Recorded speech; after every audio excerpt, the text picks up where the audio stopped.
Okay. And I'll send them to you. It's just like mostly about like, maybe adding a little bit to the list of definition of terms. Okay. Yeah. Things about, I think he mentioned something about like profiles of the participants. I thought we added them, right? Didn't you describe them? Yes. Yeah. In chapter 4. Yeah. Usually, sometimes probably he missed it because you can put in chapter 4 or chapter 3. Right. Yeah. And little things. Okay. Nothing more than that. Like he has long paragraphs, and my mother's like, okay, you don't know how much Matthew likes to talk. Yeah. And then he just sends you his apologies for not being able. Oh, that's okay. Yeah, of course, I understand. I really wanted to have both of them because Dr. Lou for the quantitative and then Dr. Carrillo for the theory and stuff. So I'm really happy that they were, just willing to take a look and everything and serve in that capacity. So yeah. Sure. Do you want to share your screen? So yeah, let me do that. And then you can take your time since Dr. D'Amico is the only participant. All right. Okay, perfect. And you can. Hi, Anna. Thanks for coming. Thank you so much for inviting me. Of course. Oh my gosh. I'm honored to be here. Thank you. I really appreciate it. I wouldn't miss it. This is my my advisor, Dr. Suha Tamim, and she's been with me for the last 4 years, listening to me drone on and on those long paragraphs. So no, it was fun. Hi, Anna. Nice to meet you. Nice to meet you too. Matthew, so you were okay with not showing the notes and everything? So you have your notes? Yes, I have my notes. I went ahead and typed them up and I have them to the side here, but honestly, I don't even think I need them. I mean, yeah. You only need them, for what? To keep you on track. Yes, that's the truth. When you love something, you can talk about it. Yes, that is very true. I tend to do that. Yeah, but that's good. It looks awesome. Good stuff. Good. And so then as soon as Dr. D'Amico shows up, usually she's early. Okay. You can go ahead and start unless you want. No, let's wait probably for the others. Okay. Tiffany is on her way here right now. She should be here like any minute. So I don't know. You have to tell me who. Oh, my wife Tiffany. Okay. Yeah, is coming here, and then I don't know who. I think John Kaiser is gonna log into, and so at least I know those people will be here. So, and then I'll record it for my students and stuff. Yeah, good. Like I said, I sent the announcement, yours and Lisa's, so I don't know who's going to show up, but because this hour, like people are teaching in their classes. Yes, yeah, for sure. But we'll see. Oh, here's. Hey, John.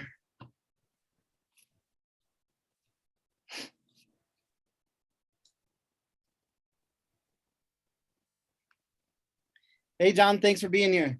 Hey, Matthew, it is great to join you. Good to see you again too, Dr. Tamim. Hi, John. How are you? Doing well. Dr. Kaiser, that's awesome. Yes. So you defended already? Yes, I defended back in the spring. Oh, good. Yeah, so you're here for support for Matthew. Yes. He doesn't need it at all, trust me. Right. Just psychological support. Do you want to go through the slides, Matthew? Just the stage is yours. Do whatever you want to do to prepare. Okay.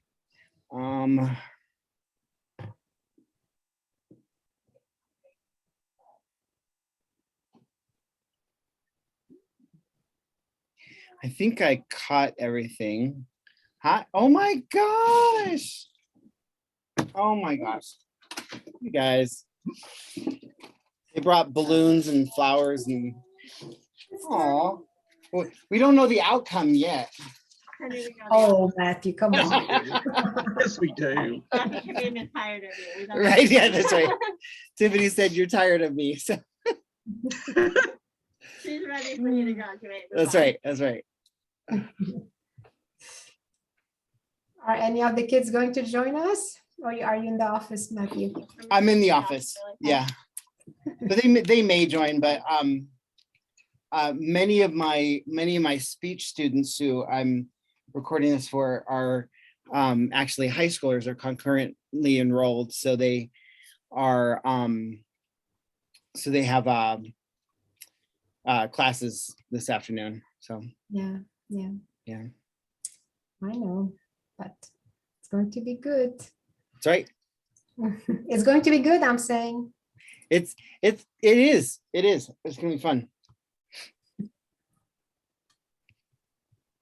I've been looking forward to this for a long time, I think. And you shouldn't stop here. I want, like I said, I want more people to hear you. Well, I appreciate that.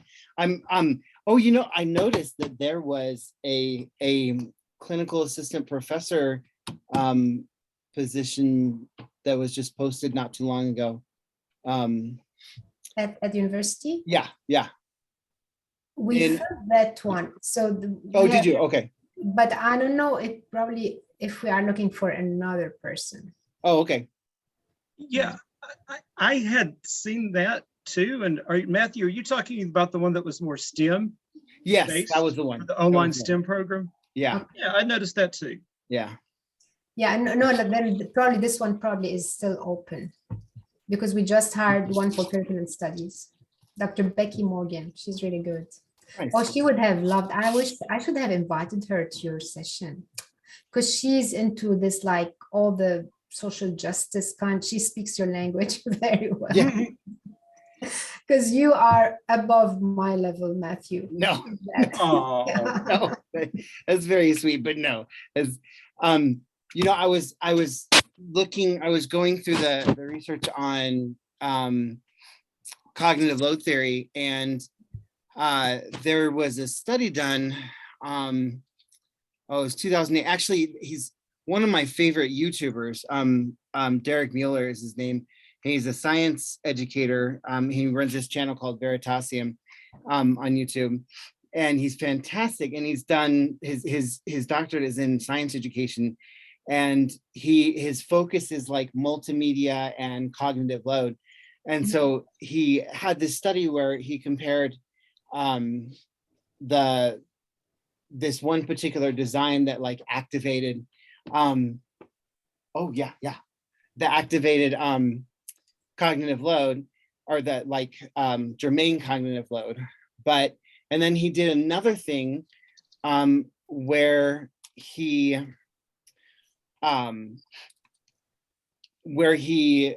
organized the social constructivism variable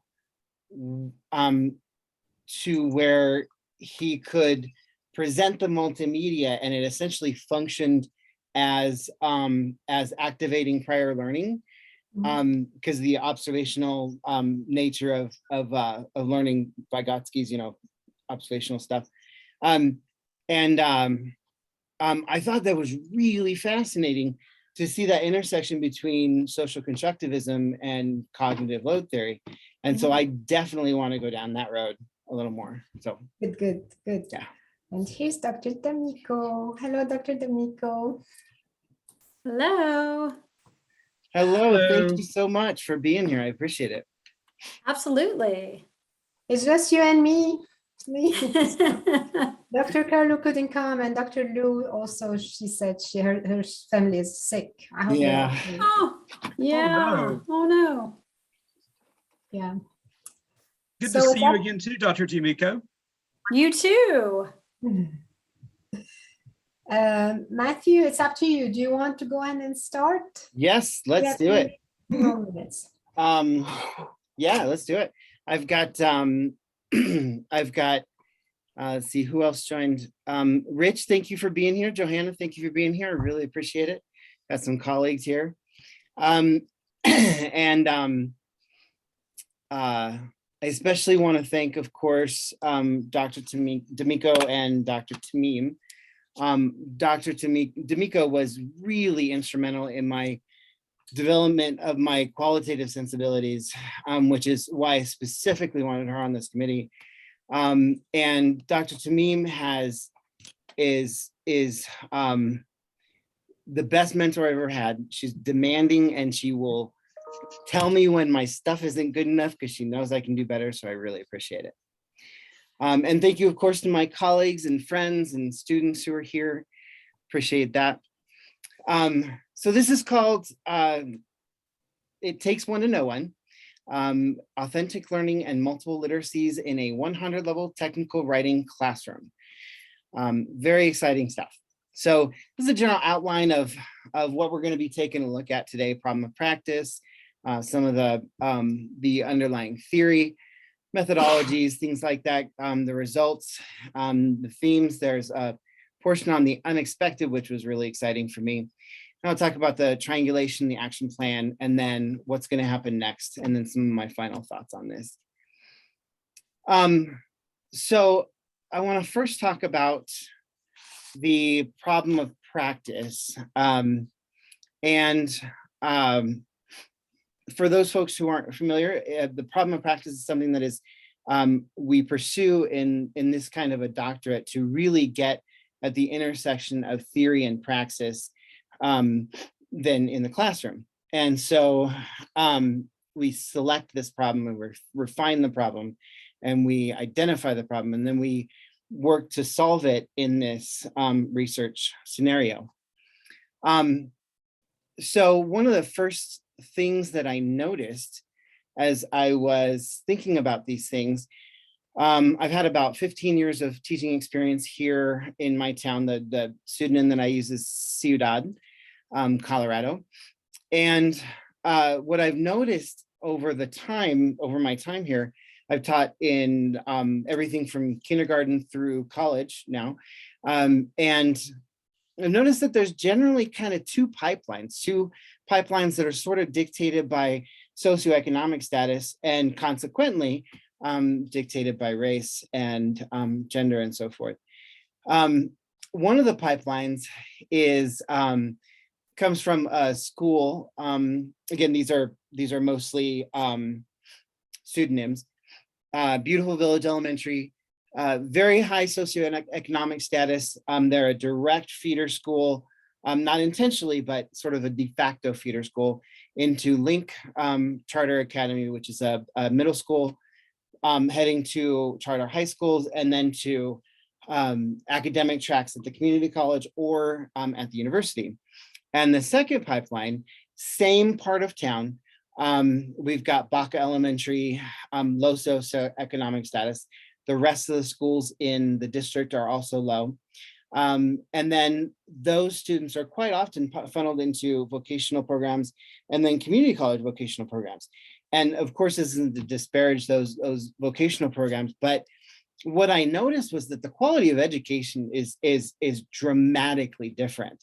And if you look at BVE and LCA in that first pipeline, you'll find that even though the district is like 42% free and reduced lunch, we've got these charter schools with students, LCA 242 out of 245 did not need free and reduced lunch. No bus service, no lunch service at all, bring lunch from home. And so it ends up being, two-parent families or families who can figure out somebody to take their kids to school, that kind of stuff, and then continue through the process of that middle school. And so it really separates folks. And I noticed it happens here at the college level too. And so what I've seen was that students are deficient in writing schools. And then I'm going to get to this next part in a second. There are addition of 3 times the number of competencies for the class that I studied. And so I want to put that deficit to the side just for a second. If you take a look at what happened before 2019, English 121, which is our English Composition 1 course, fed directly into English 122, the English Comp 2 course. And then as of 2019, English 121 or English 131, which is the technical writing course and the subject of this study, could then feed into English 122. So while academic writing didn't change much, the technical writing then had to include these, 20 or 30 extra competencies that weren't accounted for when it was focused on technical writing, because they both have to prepare students for that second composition class. This is a real problem. I really had no idea what to do about it until I met Chris. Chris is a former student. I had observed that he had some mediocre writing products, but today he's actually a small business owner. And at the time, I had assigned an instruction report and a descriptive report to my students. And Chris was working at a marijuana dispensary here, and he had to go out of town. And so I said, he was going to be gone for something like 2 or 3 weeks. And so I said, okay, here's the assignment. We'll take care of it when you get back. If you want to work on it, that's fine, but try and connect it to something in your business or whatever, And so I kind of left it at that. He came back and then he said, he handed me his stuff, and it was some of the best technical writing I'd ever seen. Because instead of focusing on any of the ideas that I had, I told him, you're free to do whatever you want with this. And so he took descriptions of different strains of marijuana, put them in the description report, and then he wrote an instruction report on how to roll a joint or a blunt, and then put that in the instruction report. And it turned out that it was so good that he talked with his boss, and now these are standard like handouts when people come into the marijuana dispensary. And they're part of his business now too, because he owns a dispensary at this time. And it just kind of happened. He was so interested in this stuff. It just kind of happened, and he really focused on what the requirements were. And I was very, very pleased by that, obviously. Around that time, I was thinking, well, I need to do something. So a colleague of mine and I, we developed a pilot study essentially for this, which was on game-based curricula for a 100 level community college technical writing course. And it was to examine the process of game-based curriculum, and then design it, and then implement it, and figure out kind of what's going on.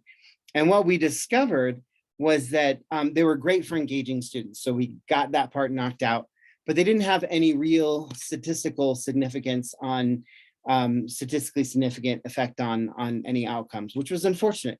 There were pieces here and there, but generally speaking, that was what happened.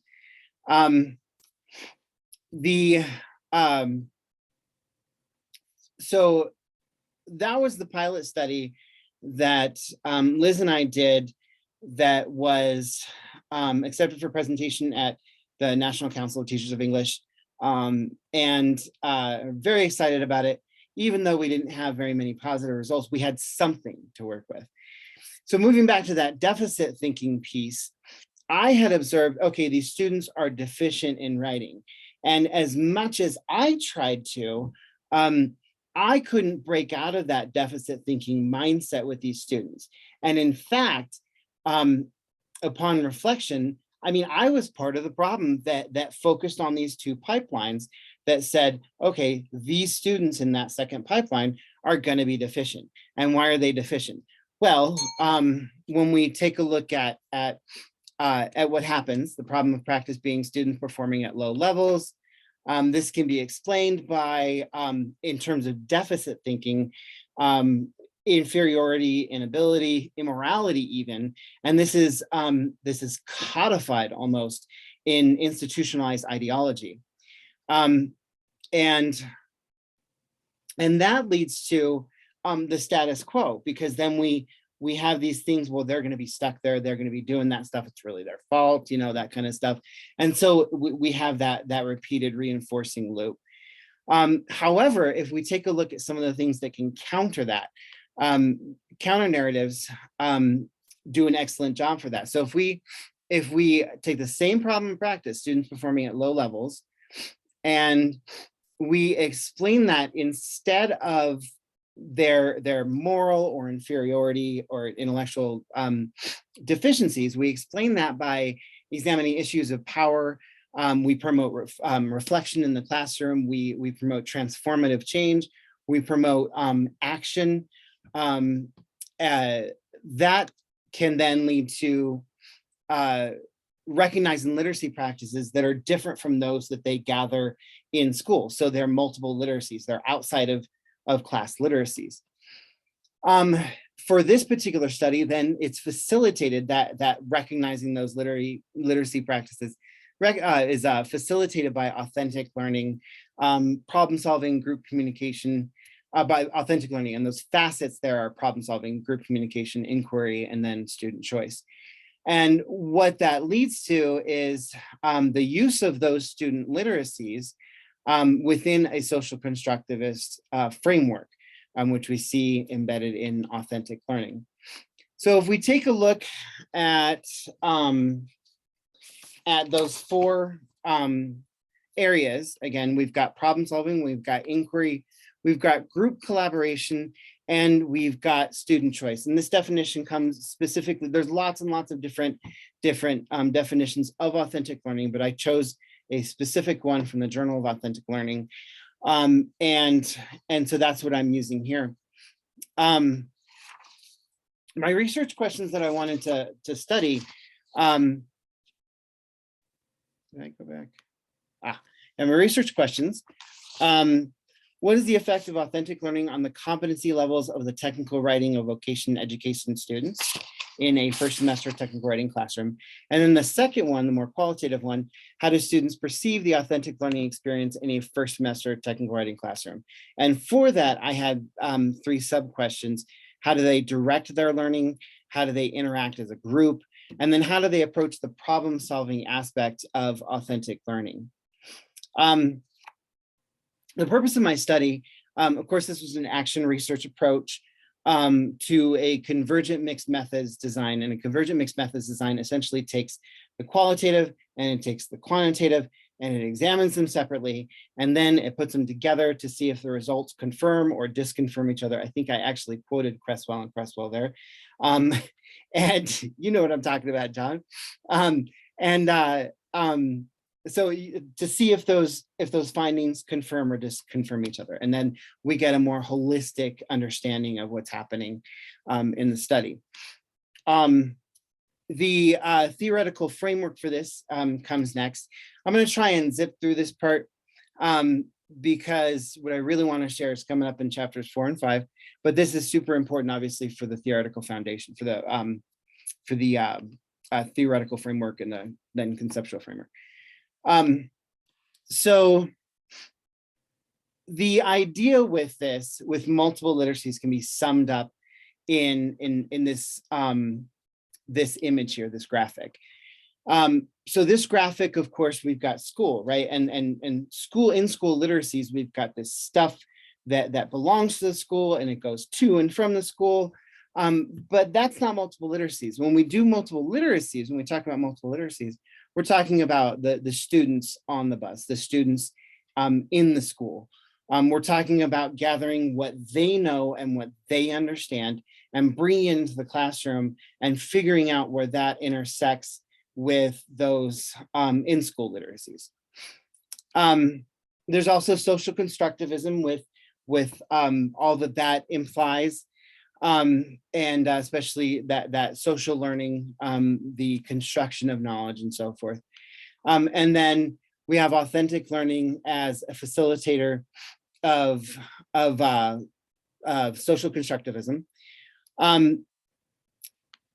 Authentic learning implies the use of multiple literacies, which invites students into the learning process. And these can provide a counter narrative to that deficit thinking that I was talking about before. It values students as co-creators of knowledge and meaning. Authentic learning can be oh, I lost my place. Can be fostered through reflective action, peer support. It facilitates open-ended questions. and then applied to my own English 131 classroom, authentic learning has the framework to facilitate this sort of higher level thinking. With problem solving, through addressing problems through authentic learning, issues of power and privilege are addressed at the same time. So Paulo Freire talks about the problematization of the classroom, talks about how the oppressor will never allow the oppressed to ask the question why, which is why we invite that question. We invite students to examine these things as problems. And I'll get a little bit more into that during the results. And then group collaboration, group dynamics can actually replace individual practices as the group co-creates meaning regarding the material that they're learning. So the methodology, we got convergent mixed methods. Like I said, takes quantitative, takes qualitative, examines them separately, and then puts them together to examine something holistically to get an idea of what's really going on, see if everything confirms everything else. The population that I selected were all students, the accessible population really was all students who were taking first semester freshman composition courses, or excuse me, technical writing courses. I took a convenient sample of one section of English 131 from this summer, and that was 7 students. And one thing to note with that actually, because of COVID and everything that happened, 2 major things shifted. One was that the course was taught then completely online, and I was planning on teaching it either in a hybrid or a face-to-face mode. And then the second one, which really threw a wrench into things for a little bit, was that I ended up not being the instructor of record for the course. Liz, who was the person, my colleague who I did the pilot study with, she taught the course, and thankfully she and I have collaborated a lot. So I kind of functioned as sort of an assistant instructor. I had access to everything, but I wasn't the official instructor of record. We did, however, collaborate on many things, including the member checking that we did. The procedure was essentially the quantitative piece was an examination of their final products, which was a game design. That first pilot study told us engaging in a game was good. So they developed a game design, and their scores on the rubric there gave me the quantitative data. And then the qualitative data were informed by the discussion boards themselves, which sort of function as observations of their learning experiences, and reflections, which ended up being an incredible piece of data that I could glean student meaning from. And then the third one was interviews with 2 students, Carrie and Ephraim, who again, those are pseudonyms. And I ended up, because I just wasn't kind of saturated yet, so I ended up also interviewing Liz, and that really provided the rest of that holistic understanding that I was seeking. Oh, and I guess I did talk about data collection. Oh, the data collection, one other thing, since it was online, I had to collect the data essentially from the discussion boards and from the assignment folders and so forth. And then the interviews were done over Zoom rather than face-to-face. So when we look at the quantitative data, this is the raw data, and we're gonna take a look at 3 particular students. Ty, Carrie, and Ephraim. Ty, I did not interview, but Ty was interesting because he scored very high across the board. And then Carrie, I interviewed, and Ephraim, I interviewed. And I want to talk about them just a little bit. Ty's a white male in his early 20s, part-time student in fire science. He's currently a volunteer firefighter here in town. Carrie, she's a white female in her 40s, full-time student in health information.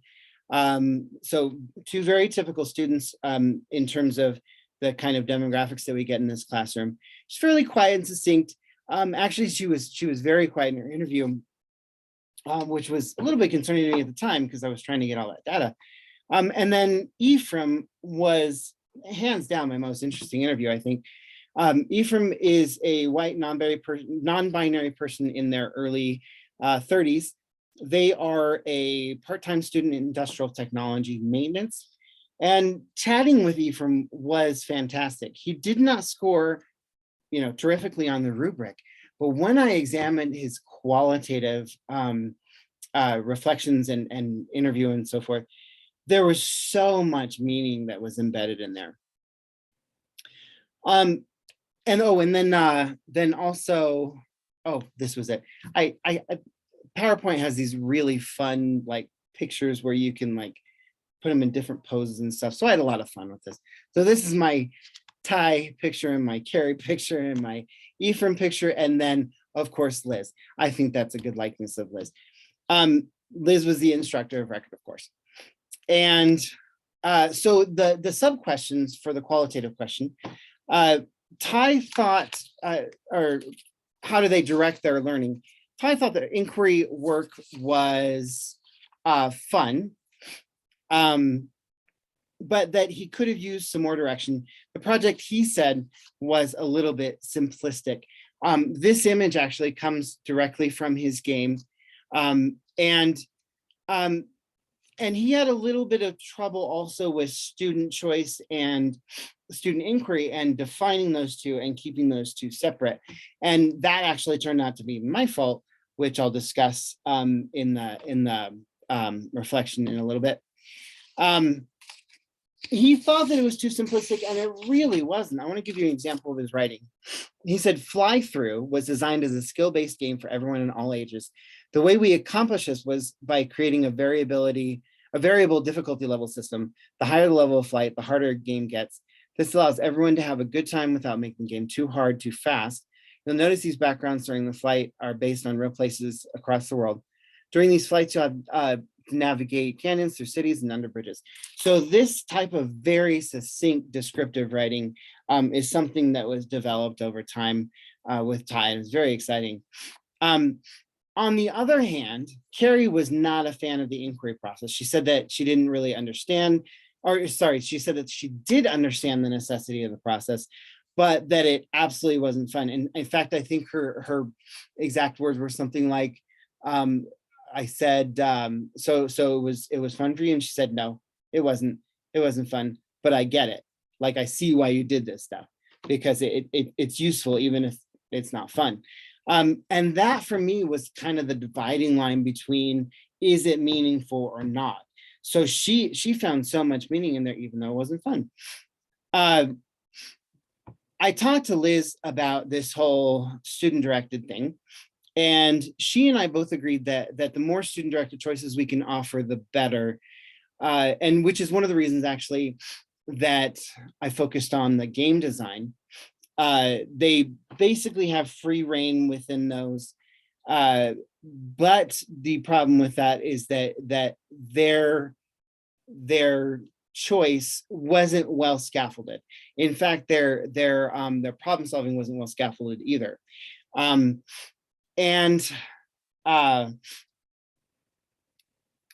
Whoops. And I'll get to that in just a second. This was Ephraim. Ephraim was very positive about collaboration. Ephraim said on the discussion board that the discussion board is useful, but that they're not a fan of discussion boards. Ephraim did say that the instructor gave detailed responses, which was a nice change. I think that's all difficult for all of us to do that.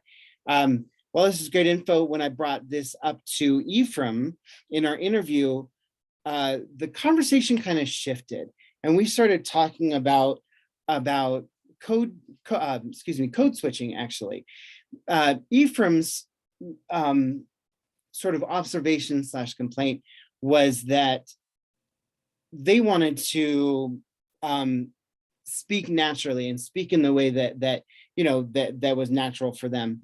And on the discussion boards, he felt like he needed to do that more formally and so forth. And he was a little bit frustrated about that. And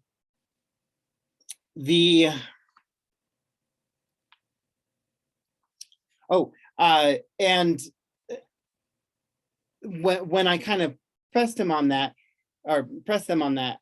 Ephraim said that I remember, sorry. Ephraim said that it was more that there was a recognition sort of their humanity when they were allowed to speak in ways that they wanted to, or when they were allowed to choose things that they wanted to choose, such as the collaboration medium. The learning management system wasn't fantastic for them for the collaboration, and they wanted to use things like Zoom or Skype and so forth. In fact, they criticized the collaboration system we have here on campus, and honestly, I agree with it. They need to be using something that they are familiar with. So students approach the problem-solving aspect. These are 3 screenshots from the lecture that I had on YouTube. And it was probably, problem solving, honestly, was probably the most dismissed aspect of authentic learning, in that it just wasn't discussed much. It was kind of, Moses, in fact, said that he just didn't have many problem solving issues. Reynolds said that problem solving is the most useful part, but he didn't really elaborate on it. Other people said similar things. Oh yeah, it was great. Appreciate the opportunity to refine those skills, but then they didn't elaborate on it. So as I was kind of researching this after the fact, I believe that not only was their scaffolding not solid enough, but I offered them what is his name? Jonathan calls an ill-structured problem, but I didn't offer any scaffolds that go with that ill-structured problem, because in contrast, a well-structured problem has a single, answer, algorithm, and so forth. But an ill-structured problem has the opportunity to have maybe multiple answers, and that's actually something that I really wanted to target with those multiple literacies. However, I didn't give them much guidance beyond this lecture. And so that's a change that you'll see in the as we near the end. There were 3 big themes that kind of came out of this. There was frustration and contentment, the use of student choice, and the connection between in-school and out-of-school literacies. So frustration and contentment first. Joseph felt like he had freedom to breathe using this particular design. He, being given the option to search for our own tools, templates, gave me a sense of freedom, he said. He was frustrated with collaborative apps, though. Again, Reynolds said that he wanted to use something even as ancient as Skype, implying that the learning management system was more ancient than Skype. So, and yes, that's true. We've all been on Blackboard. Carrie, here we go. Ephraim said that they needed to use tools that were already in other settings. Ephraim said, well, it's frustrating. Like, they know we can use Zoom, we use it everywhere, but why can't they use it here? He said, I don't get why school has to use educational tools. We're designing a game, just let us use stuff that we get. I asked Carrie, and she said that the reflection, or that the inquiry work kind of wasn't too bad. But she said, it's not like I particularly enjoy going on a treasure hunt every time I have to learn something new, but I see the point. And I said, the point? And she said, yes, like it's not fun per se, but when I feel free to do whatever I want, I learn a lot more, like there's more trial and error. And I said, do you like that kind of experience? And she said, I definitely do not, but I see the point. Student choice. Reynolds said that he struggled with choices. In some cases, there was too much choice.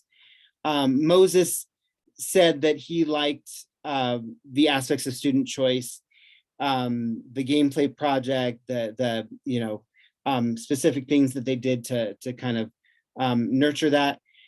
And I asked Ephraim to talk about a little bit more about choosing their own work.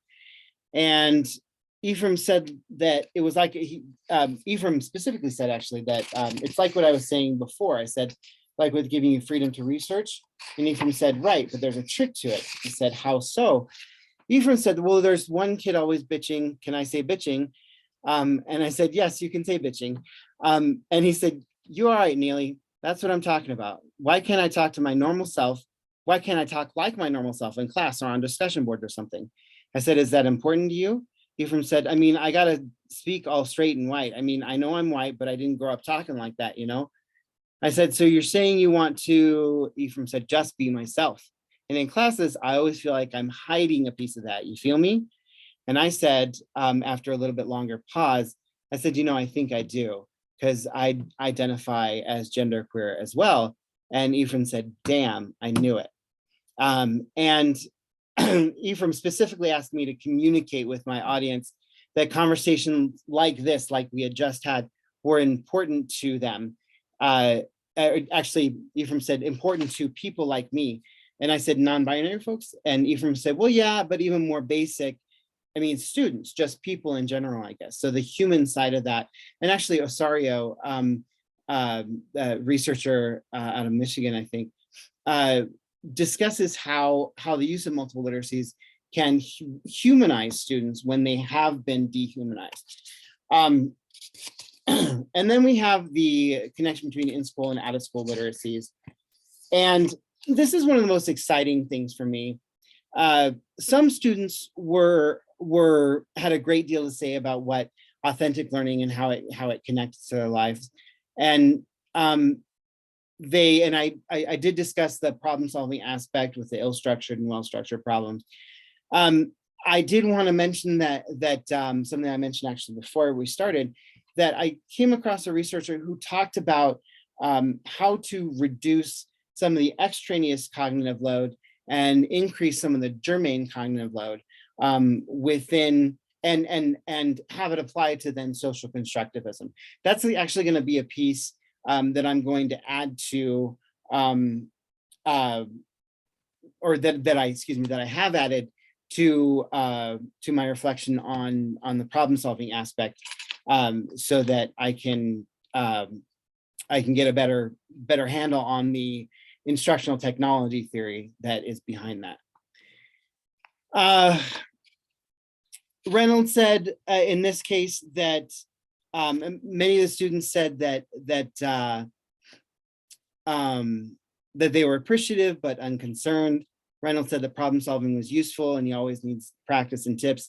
But again, like I said, I didn't provide the correct kinds of scaffolds there. The unexpected stuff is pretty exciting. In considering the connection between the quantitative piece and the qualitative piece, you can see the connection between the proficiency and the meaningfulness, even in situations like Carrie, where she didn't really enjoy it. She found it meaningful, though. She understood the point. And excuse me. So with those comments, I could see that additionally, or that authentic learning was meaningful and connected to students' literacies, even when they did not enjoy their tasks. And for most students, their perceptions were more about how meaningful authentic learning rather than whether authentic learning was meaningful or not. And I'm very confident that with those additional things that I missed, that it can be even more meaningful. And then I put that in the wrong spot. Yeah. So overall, I found that qualitative data did support the quantitative data. Facets of authentic learning combined with processes such as reflections to consider those facets can lead to increased competency and meaningfulness, which are essentially the implications of learning. However, with those reflections and scaffolds, I did talk about the scaffolds a little bit, but I wanted to expand just a little bit more on the reflections. There's some fantastic literature out there about how useful reflection is, and I've seen it myself. However, I did not anticipate the metacognitive aspect that was so rich in their reflections. I feel like I was able to gather things from their words and then from their interviews, specifically about their reflections that did things like tell a story, they evaluated their process, and then that metacognitive piece where they were saying things like, you know, now that I think of it, it occurs to me that, you know, so on and so forth. It's very exciting for me. So out of that came this action plan. This fall, I am implementing a similar structure as in the summer. And I'm also studying and reflecting on the integration of cognitive load. And I'm probably most excited about that right now. In October, I am studying and writing a curriculum that includes problem posing as a fundamental aspect, so I can honestly polish my skills there. Next month, I will confer with English 131 faculty, design learning experiences that better teach how to use problem solving. Whoops. Where'd I go?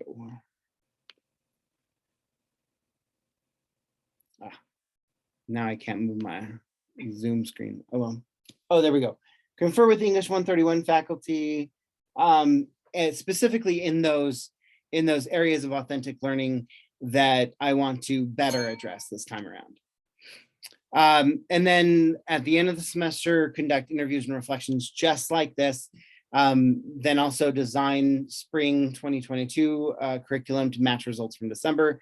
And then begin sort of a two-process thing where I'm talking to my colleagues at conferences, professional conferences and so forth, to get ideas about things like discussion board practices and stuff like that.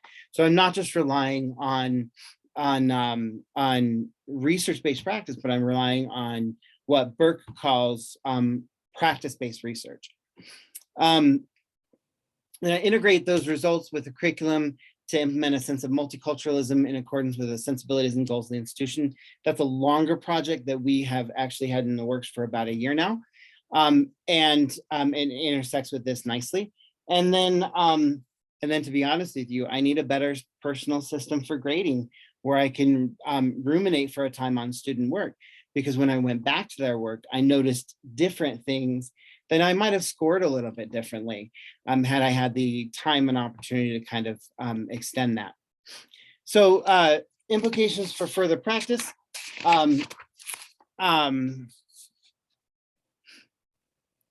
Essentially, so I want to focus on that cognitive load aspect. And this is exciting to me because I think I can do that starting right away. I can take some of those practices that Mueller talks about and implement some of those things right away in some of my online classes. The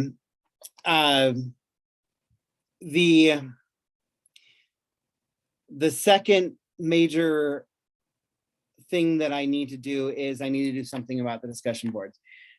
Students weren't too terribly thrilled with those in terms of that collaborative piece. And I know there's better options, maybe within the discussion boards themselves, or maybe using a different tool such as VoiceThread or something like that. I've also seen lots of different practices that I can try in sort of a mini action research kind of context. One of my most exciting discoveries was how those inside the classroom literacies became sort of owned by students outside of the classroom. Several of them talked about how some of the stuff that they were doing here then translated, of course, to other classes, their speech classes, their literature classes, their science classes. And of course, I mean, that's what we shoot for, transferability of learning and so forth. But it was bigger than that for me. It was that they had these writing skills that now were part of them. And so those writing skills that were these outside of classroom literacies then became internalized for them, and they were their multiple literacies. And that was exciting because then they were able to use those in the same way in new classes. These literacies, for all intents and purposes, they became those outside of classroom literacies that they then took into new classrooms. There's lots of opportunities for research here. One is a study on the integration of cognitive load theory, reducing that extrinsic, increasing the germane.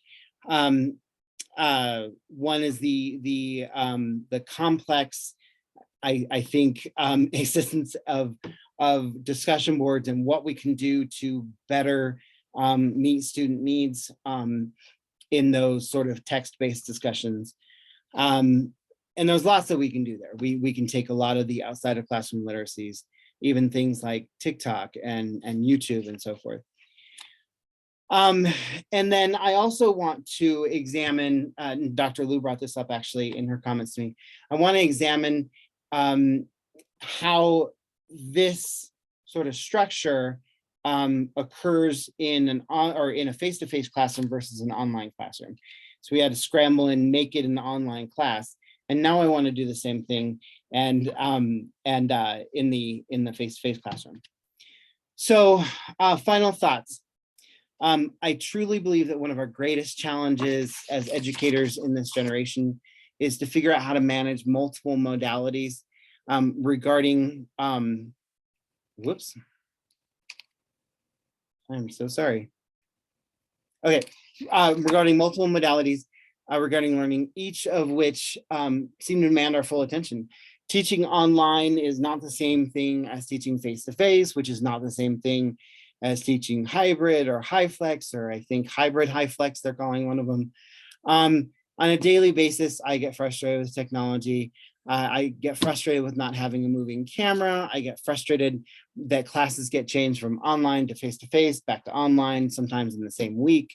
But I think that we as educators here are in a really unique position, along with other disciplines that use action research, to immediately affect change in our own practices and in our research. And in fact, my efforts to, it's our day-to-day cycles, I believe, of that action research process, the planning, acting, observing, and reflecting that we can harness in order to make changes that'll have immediate effects.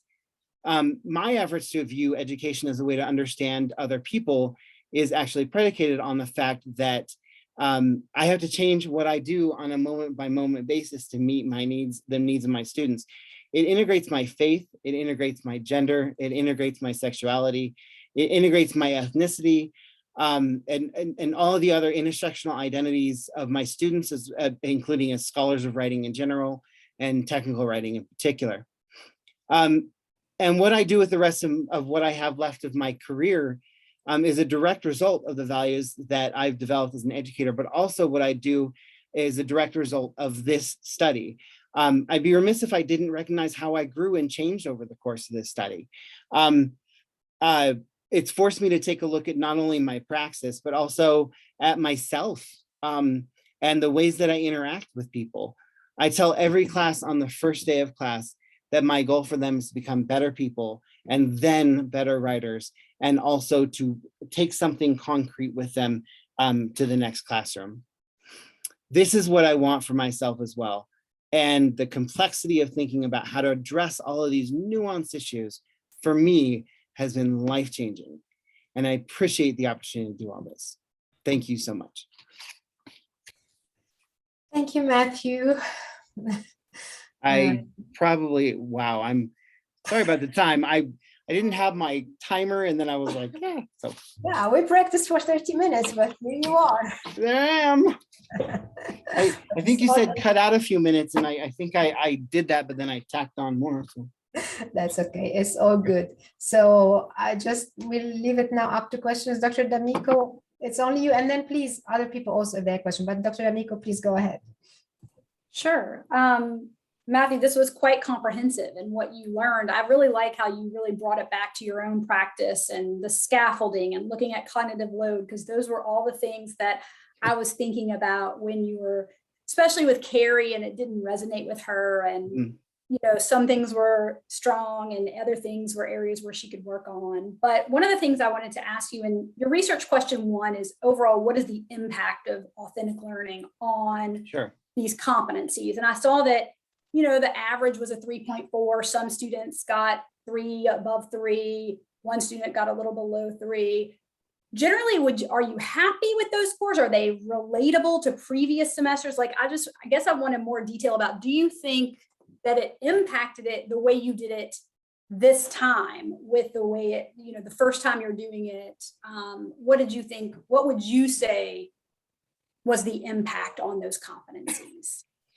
So I think that's an excellent question. And to be honest with you, Dr. Namiko, I think I struggled with the quantitative pieces and figuring out those things. And Dr. Tamim and I had many conversations about how to kind of think about that stuff.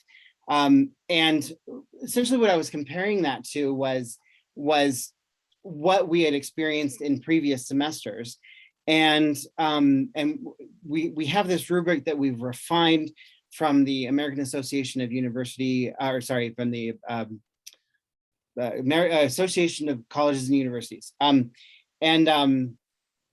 so it's a time-tested value rubric that we've developed over you know, a period of several years. And then looking at it, after plugging in those scores, I kept thinking, I'm blind. I don't know what's going on here. One of the things that did help was taking a look at the individual categories and how like the total students did on the individual categories. And overall, I was really pleased by the fact that they got above a 3, which was generally speaking, which was proficient.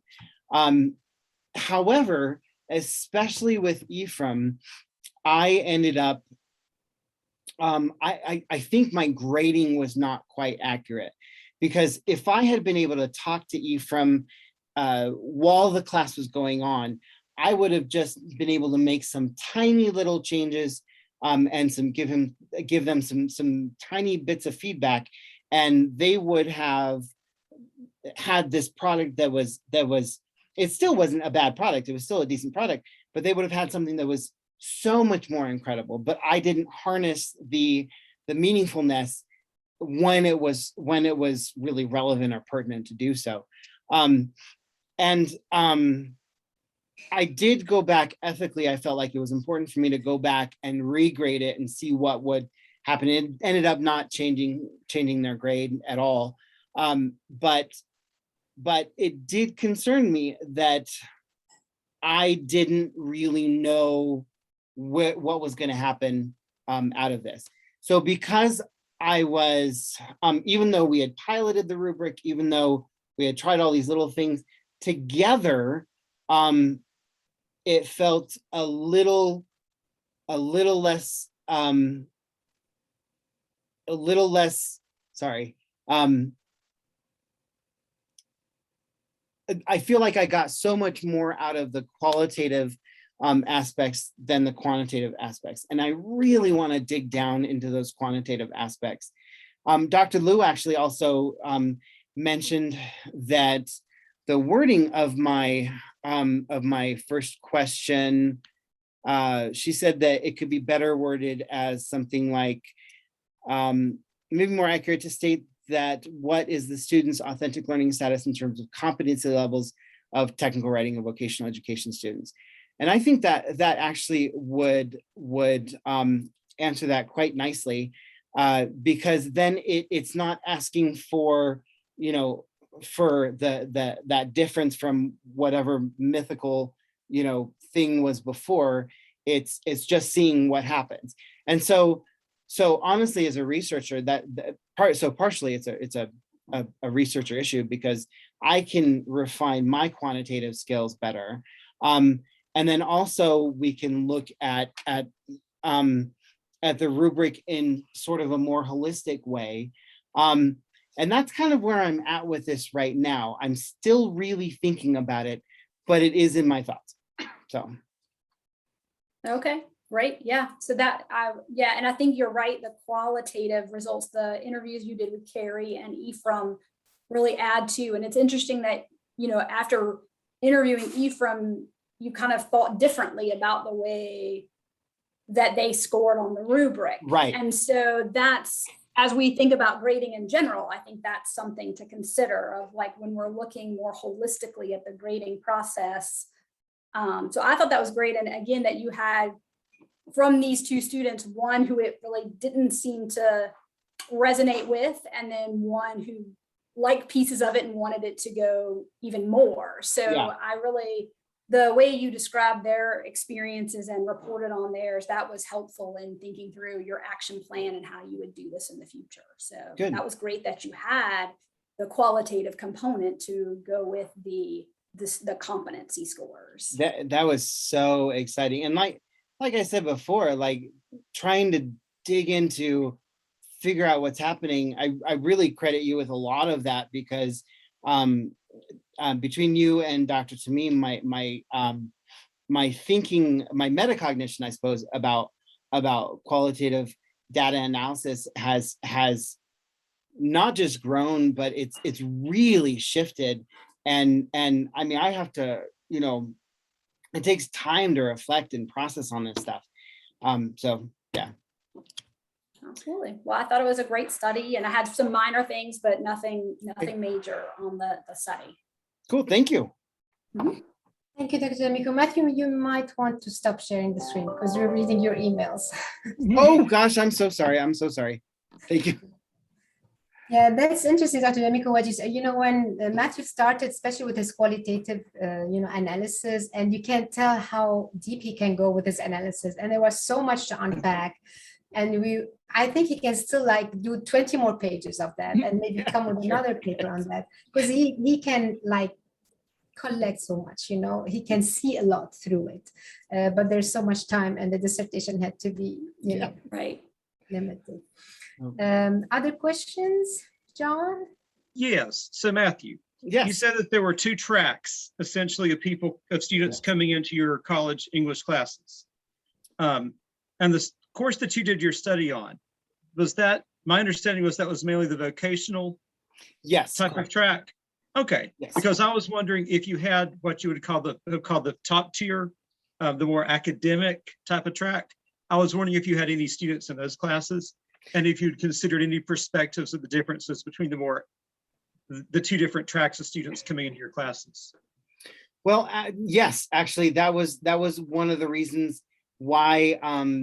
Actually, it was one of the reasons that kind of caused me to notice what was happening, is the difference between when I would be in an academically focused composition class versus that technical writing classroom.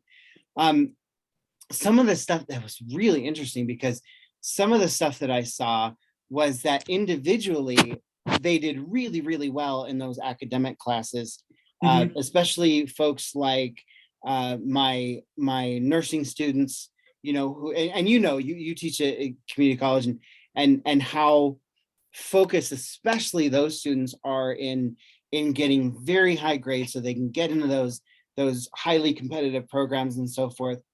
And however, in technical writing, even though there were deficiencies in the the hard grades there, what I noticed from semester to semester is that almost every single time when they would work together, what came out of it was, it was this gestalt thing, and it was so beautiful. And it was seeing social constructivism right there in action. So yes, I've seen those disparities firsthand in both of those kinds of classes. But now I'm thinking of it as not more disparities, but I'm thinking of it as they just have different kinds of skills. So yeah. And you didn't have any of those the more high-level academic track students in No, this course you're studying now? Okay. no, That's what I thought. I thought it was the technical. I just wanted Yeah. to make sure that. and actually because the composition one and the technical writing one are equivalent now. I have had a couple of students who could have gone to either track in my technical writing classes, but not very many, not as many as even I thought I would have. So Okay. Yeah. Cool deal. thanks. Yeah, they have different skills, Matthew. Also, probably they have different interest and motivation. So, Yeah. well, you know that you and I have chatted so much Yes, about it, yes. and everybody has to know that Matthew, you know, the problem of practice has changed for him, and even the intervention changed for him, and then face to face to online, and so and he adjusted very quickly to each phase. So it was a process, but with a It's very fun. nice product at the end. Thank you. All right. Other questions from Zoe, Anna, Bethany, Tiffany? Oh, here's Zoe. Zoe, actually, thank you very much for attending, Zoe. I just wanted to say thank you because Zoe, 4 years ago, when I started thinking about folks like Frey and other theorists, I had some fantastic conversations with Zoe and just got kind of pushed in that direction, and it's been an exciting ride since then. So thank you, Zoe. Thank you. That was great. I didn't know if it was okay for me to share my video and speak. I thought maybe just the committee, but Yes. that was great. Thank you so much for inviting me. Absolutely. Thank you for being here. I just wanted to tell you, I thought you did a great job, Matt. Thanks. Thank you. Thank you for being here, Thanks Beth. for I really inviting me. appreciate it. I'm This his is my little sister. sister. Yeah. Well, thank you everyone for coming. There are 6 more minutes left. Dr. D'Amico, do you want to confer together and ask everybody to leave, or how do you feel about it?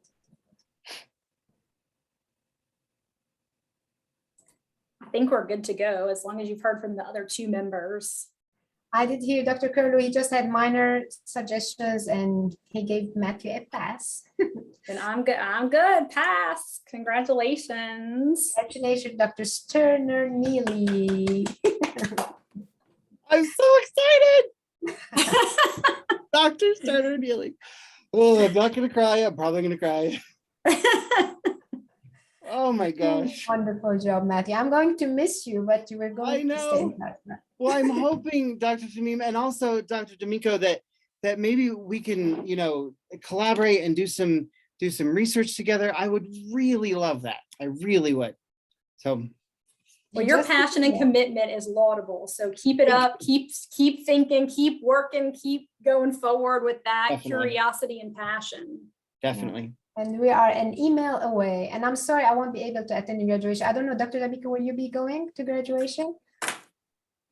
I'm not sure. I don't have any students, so I don't know. I might. Yeah.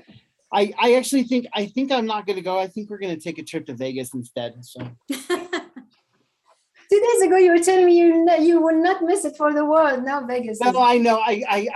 I'm still thinking about it. I mean, you go there and you got the hooding ceremony and then, whatever. But I don't know. We'll see what happens. And probably it won't be the same. Last year, I know the students just passed on the stage without their Right. professor holding them.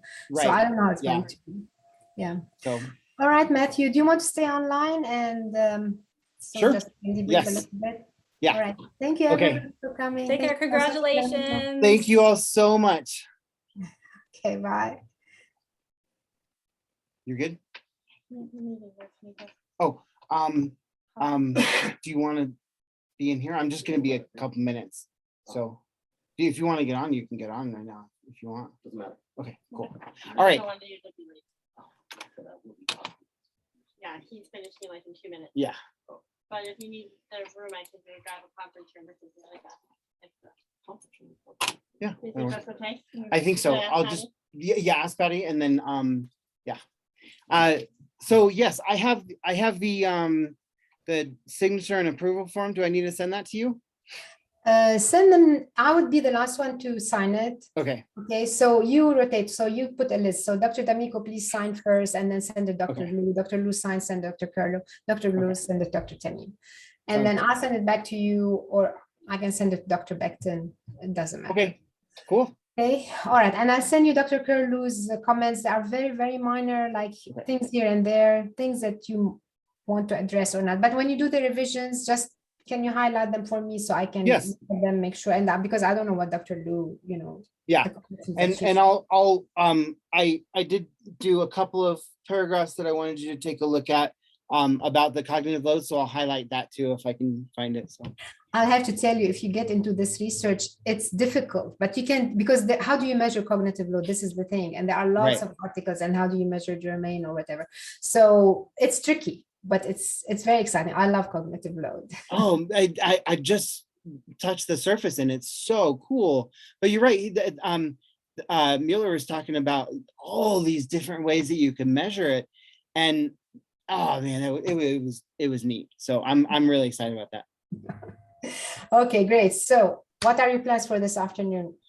I am going to take the afternoon off.